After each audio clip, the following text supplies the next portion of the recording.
Hey everyone, welcome back to the channel. I am Vishnu, a certified personal trainer. So, I frequently get asked by gym goers about the optimal timing for using the steam versus ice bath.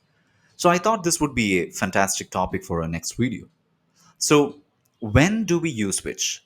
And what does the science actually say about dunking yourself in freezing water or sweating it out in intense heat? Let's dive into the research to find your ultimate recovery strategy. So, first up, the ice bath or cold water immersion. So, the idea is to immerse your body or a specific part in a very cold water or ice, typically between 10 to 15 degrees, for short periods. So, studies show that ice baths are primarily effective for acute recovery immediately after intense exercise. So, now let's see what various researchers are saying. Firstly, reduced muscle soreness. So, the research found that cold water immersion significantly reduced delayed onset muscle soreness, or DOMS, for up to 96 hours post exercise. Now, DOMS, or delayed onset muscle soreness, it's a muscle pain, tenderness, and stiffness that you often feel hours or days after performing intense physical exercise. Secondly, reduced inflammation. So, the cold causes vasoconstriction, narrowing the blood vessels, which helps reduce the blood flow to the muscles, potentially limiting inflammation and swelling. So, once you get out, the blood rushes back, potentially flushing out the waste products. Third advantage is improved recovery. So, athletes often report feeling better and ready to perform again sooner after doing an ice bath or cold water immersion. Now, let's discuss on when to use it.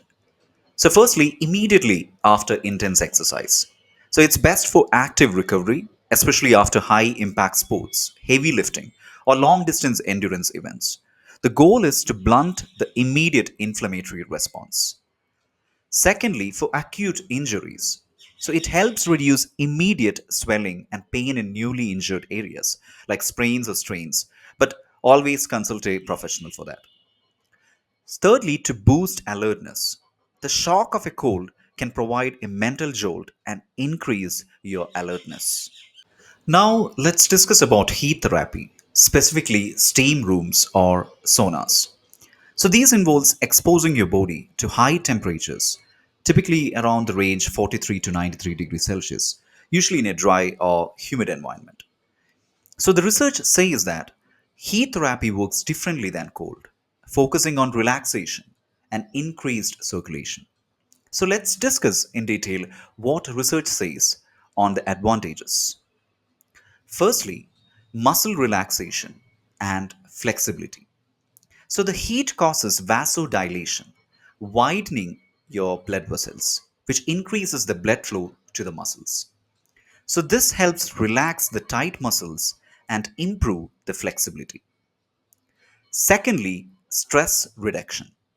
So the warmth and the quiet environment of the sauna or steam room are highly effective for mental relaxation and stress reduction, impacting the cortisol levels positively. Thirdly, detoxification by sweating.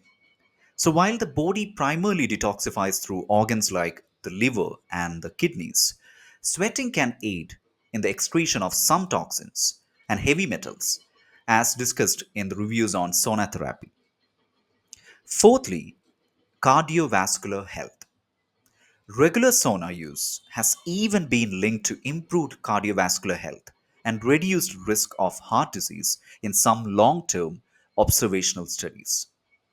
Now let's discuss when to use it. So for muscle relaxation. So it's best used hours after exercise or on rest days to promote blood flow, muscle relaxation, and aid in long-term recovery. Next, for stress relief and mental well-being. So it's excellent anytime you need to distress, relax, or wind down after a long day. Also, before stretching or mobility work.